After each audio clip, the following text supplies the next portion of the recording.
ശാസ്താംകോട്ട ടൗണിൽ KSRTC operating സ്റ്റേഷന് വേണ്ടി സജ്ജമാക്കിയ സ്ഥലത്ത് യാത്രാ ഫ്യൂവൽസ് തുടങ്ങാമെന്ന് ഗതാഗത മന്ത്രി KB ഗണേഷ് കുമാർ. ഇവിടെ KSRTC കൂടുതൽ സർവീസ് നടത്തുന്നത് പരിഗണനയിലുണ്ടെന്നും അദ്ദേഹം പറഞ്ഞു. ഓപ്പറേറ്റിംഗ് സെന്ററും ഡിപ്പോയും അനുവദിക്കാത്ത പ്രശ്നം ന്യൂസ് 18 കേരളത്തിലെ ഞാനുണ്ടിവിടെ ചോദിക്കാനെന്ന പരിപാടിയിൽ മെയ് 28-29 ദിവസങ്ങളിൽ ചർച്ച ചെയ്തിരുന്നു.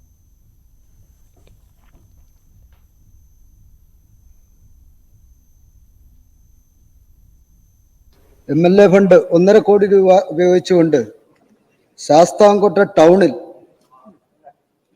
ഗാരേജും അതേപോലെ തന്നെ ബസ് ഡിപ്പോയും ഓഫീസും പണിഞ്ഞിരുന്നു. ഓപ്പറേറ്റിംഗ് സെന്റർ ആയിരുന്നു നിലവിൽ അന്ന്. സാർ, ബഹുമാന്യനായ ശക്തൻ അദ്ദേഹം ഗതാഗത മന്ത്രിയായിട്ട് വന്നപ്പോൾ ഓപ്പറേറ്റിംഗ് സെന്റർ ഉദ്ഘാടനത്തിന് വന്നു. ഞാനായിരുന്നു അധ്യക്ഷൻ. വർഷങ്ങൾക്ക് മുമ്പുള്ള കഥ ഞാൻ പറയുന്നു. അദ്ദേഹം അവിടെ ഓപ്പറേറ്റിംഗ് സെന്റർ സബ് ഡിപ്പോ ആയിട്ട് പ്രഖ്യാപിച്ചു. സാർ, സബ് ഡിപ്പോ അനുവദിക്കണമെങ്കിൽ കെട്ടിടം വേണമെന്ന് പറഞ്ഞു. കെട്ടിടം MLA ഫണ്ടിൽ പണിഞ്ഞു കൊടുത്തു.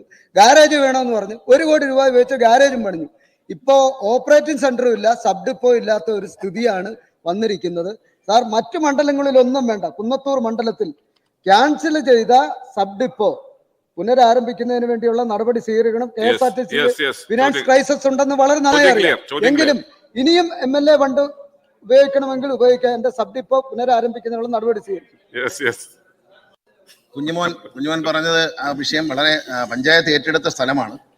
ഈ പഞ്ചായത്ത് ഏറ്റെടുത്ത സ്ഥലം കുഞ്ഞുമോൻ ബിൽഡിംഗ് ഉണ്ടാക്കിയത് ശരിയാണ്. പക്ഷേ KSRTCയുടെ ചെലവ് ചുരുക്കലിന്റെ ഭാഗമായി ഞാൻ വരുന്നതിന് മുമ്പ് തന്നെ സബ് ഡിപ്പോകളും അനാവശ്യമായ ഓപ്പറേറ്റിംഗ് സ്റ്റേഷൻ നിർത്തി. കാരണം ചെലവ് തന്നെയാണ്, വലിയ ചെലവായിരുന്നു. അതുകൊണ്ടാണ് നിർത്തിയത് ഒരു നല്ല നടപടിയാണ് KSRTC സംബന്ധിച്ച്.